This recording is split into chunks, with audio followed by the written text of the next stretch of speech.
Kasi sisid pa lang, isda ka nagpakita, dalagang bukid. Magandang klase ang buhay naman, ano? Lagata ka dyan.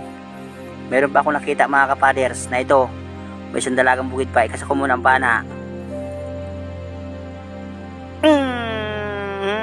Bali dalawa.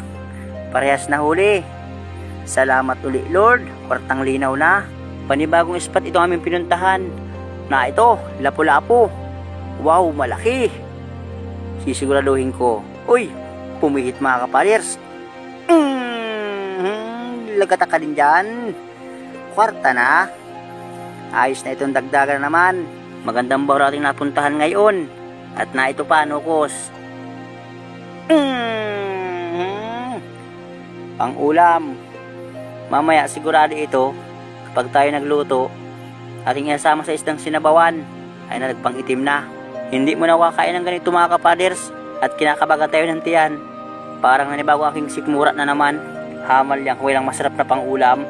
Wow, ito ang masarap, daing. Bago banot or balangitan.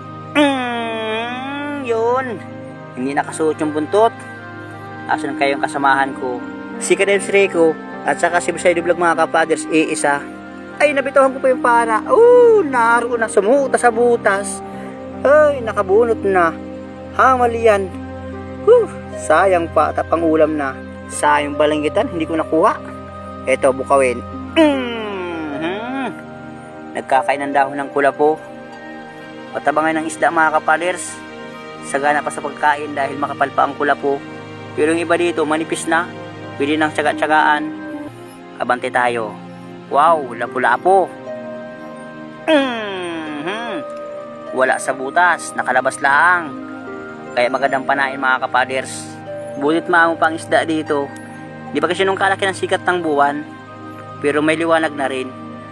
Na ito mga kapaders, may lapu-lapo. Ay hindi. Bukawin pala. Akala ko lapu-lapo. Malaking bukawin. Nagitik. Ayos itong pandaradagdag. Abante tayo sa unahan. Naroon, may nakita ko mga kapaders. Kinainan ng pugita. Tangkuhong ng mga kasag. Uy, na ito. Maigi na ito. Nakatsambang siyang pugita.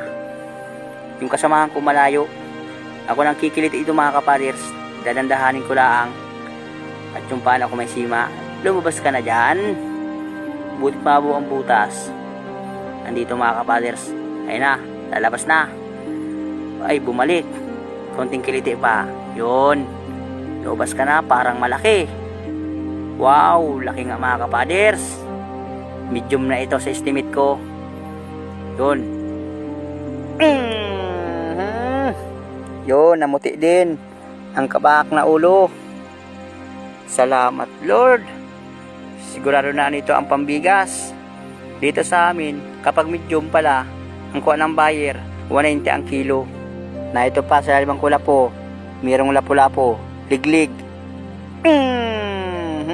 Huli ka rin dyan.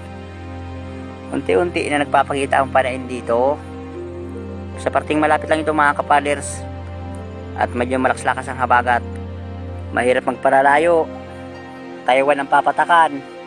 Pag inanod, na ito, taligbago. Yun, tinamaan. Malapad. Ang isdang masakit makatinik. Kaya kunti ingat lang sa paghahawak sa ganitong isda. Pakita na kayo, maraming balawis. Nasaan kayo katago? Taligbago. Wala pang danggit dito nasalta.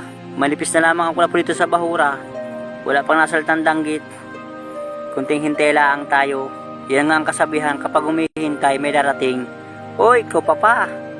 Good size dito mga kapaders. Huli ka. Wala kang pupuntahan. Wow, lapad. Good size.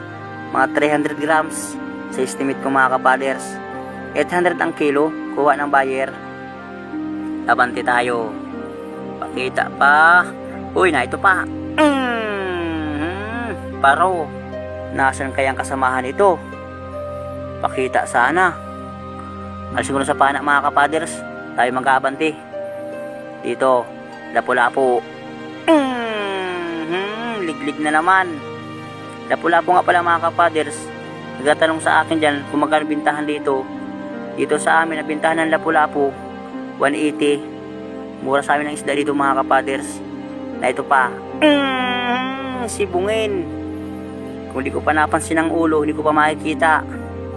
Kwartang linaw na ito. Sigurado na ang pandaradagdag pambigas.